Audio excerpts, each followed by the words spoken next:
The doors have a secret code to put in, so it's all very modern. If you get the correct code, you get in. You just stuff it up like I do with fat fingers. It's a problem. So look, I'm going to have my breakfast now. If you want to see what I have for breakfast every day, look up my YouTube that says every day for breakfast, because this is what I eat. We'll continue packing after breakfast.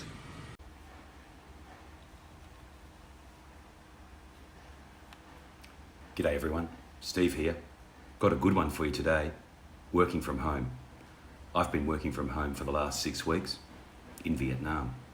So I kind of figured that while we've gone through this interesting time for the last 2 or 3 years, we're able to work from anywhere. And I did work from my actual residence for a very long time. But for the last 6 weeks, I've uprooted, gone to Vietnam and worked from home from Vietnam. So I wanted to share a couple of tips about working in Vietnam remotely and how that's gone for me. So first of all, one of the things that I like to do is make sure I've got the cheapest phone plan known to man. So I have a very cheap provider back in Australia, and I'm able to put that service on hold while I'm out of the country. So that saves me $35 a month. And then I buy an international pack from that provider, which is $20, and that lasts for 12 months. That has some limited internet, texting and calls on it. And that's good because when you're doing your banking, they often want to send you a one-time password, and you've still got that Australian number that the one-time password comes through to. So suspended the home phone number, got an international pack that's very cheap, really, $20 for the year. And that has solved all of that problem. Of course, when I got to Vietnam, I got a local SIM card because that provides me with some local data. So the local SIM card doesn't cost much at all, really. I'm not exactly sure what I paid for it. I think it was about $12 for the month. That covers off on about 40 gig of data, unlimited calls, etc. So I have that in my phone with my locals, with my Australian eSIM. I have 2 SIMs in my phone, and I use the Vietnamese data if I'm out in the street. If it doesn't work, it will switch to my roaming data from Australia, which I have a small amount of in my $20 a year plan. And then obviously, when I'm in this apartment, I have internet included in the $22 a day cost for the apartment. So most places in Vietnam have Wi-Fi for you. Any cafe you go to out in the street is actually free Wi-Fi. So not the world's greatest, but the Wi-Fi is good when you're in a residence like this one. I think it's about 100 megabits per second up and 100 down. It's very fast. It's faster than what I have at home in Australia. So when you get here, there's 2 main phone companies, Mobifone and Vinaphone. I've got a Mobifone SIM card. It works great out where I am in regional Vietnam. And of course, the roaming service from my home provider is with the other service. So internet is no problem.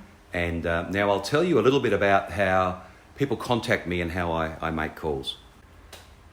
So here we've got the home office setup. We've basically got the MacBook Air 13-inch, Logi 4K cam, which provides a better image than the laptop cam. Probably not actually required, but easy for me to carry, and I do like to look the best when I can. I use this little fella here sometimes if I need to. So sometimes it's useful. You can run your Zoom or Teams meetings on your phone through this one, and then you've got the whole screen space over here to actually work with. I also have a Bluetooth keyboard back here, so that helps me get things done a bit faster. So this has been the office setup for the last 6 weeks, and it's worked seamlessly. Now, when people call me, one of the problems I have with my cheap provider in Australia is the incoming calls are sometimes a little bit hit and miss. So probably on once a week I have to tell somebody that, hey, look, I'm in a bad phone zone and the incoming calls are hit and miss, I'll need to call you back. When I call people back, I actually call them back on Skype. So I've got a Skype subscription, which I think is about $28 for the month. I only needed 6 weeks worth of subscription, so 2 months. And basically it's unlimited calls to any mobile or landline in the world, or most countries in the world. And I call people back on that. It's never missed a beat. It's a seamless service. So I am paying, I guess, $28 a month for calls. But that works well for me. I haven't had a problem. And of course, most meetings are actually done on Teams or the Zoom. So it's worked well. I probably am on the screen here for 6 to 8 hours a day, making probably 12 to 15 telephone calls as well. Look, one of the things that I'd really like to hear about from you is how you've been working from home during the Troubles. And in particular, if you've taken any steps to improve your circumstance and had a chance to get off to an exotic location and continue serving your clients seamlessly. So being able to work from anywhere is definitely a skill. Some people enjoy it, other people would rather be around the water cooler having that office interaction. Being a loner by nature, I'm pretty happy where I am. Don't forget that this channel's going off, and I need you to subscribe, push the like button if you like what you're hearing, and obviously if you don't like it, hit the don't like button twice. I really would like your comments in the comments box. I particularly want to know, again, how you've been working from home, how you've been coping, if you've got any great tips for me that I can take to the next place. I'm planning to do this in half a dozen locations this year, so you'll probably see a few more of these coming from different locations. I've got to get to Brunei, Thailand, Chicago, and Washington this year, and of course I'll be back to beautiful Ha Long. So let me know what you think in the comments, and let's all share how we can work from home. So the real benefit of working from home in an exotic location is some of the exotic things that you get to see. So here's a couple of shots from last night. Party time in the old town is about to commence. We've got a festival coming here this weekend. I think we've got the Southeast Asia Games very shortly, and so the town's gearing up for tourists. And here's a little taste of what you're likely to see in Ha Long over the coming nights. We've got a bit of a procession of boats in the harbour here. The big sucker's going out. This fella's following him. There's two more there coming around the corner. And then we go back and there's another 3, 4, 5, 6, 7, 8, 9, 10. Tourist season is commencing in Ha Long. We get 8 million tourists a year here, which is more than the Gold Coast. So bring it on. So we've got a procession of boats out here tonight. It's there's got to be 20 of them. It's party time in the old town, and this is a place you've really got to come to.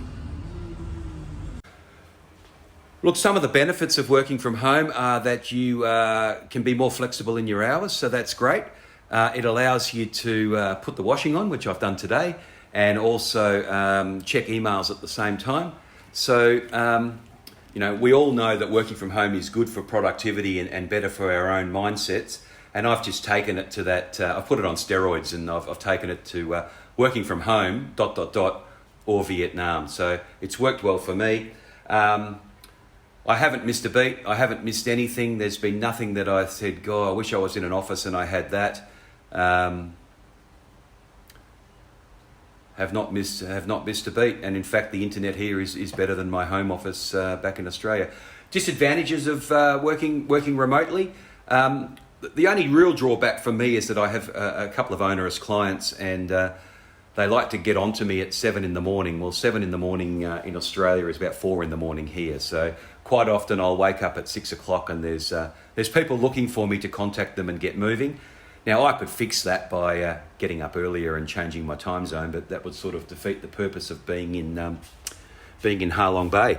So it is a bit annoying when you wake up and there's people already scrambling for you. However, the benefits far outweigh the difficulties. Got a great view here. I can go down and eat some great food. It's very relaxing, and of course, probably didn't mention that the other benefit is that by the time 2 o'clock in the afternoon comes along, nobody's looking for you anymore. So hope this is helpful to those of you that want to, that are working from home but want to take it to the next level. And logically, you think, why would you work from home in your home office when you could work from home in an exotic location? I also am connected with all the usual social media. So WhatsApp, Instagram, Facebook, Messenger, WeChat. Zalo is a contact tool over here in Vietnam. So I do a lot of WeChat work, but I'm doing that from Australia anyway because I work with a lot of people across Asia. I'm aligned with an organisation that works in 17 countries. So all of those things work seamlessly as long as we've got internet.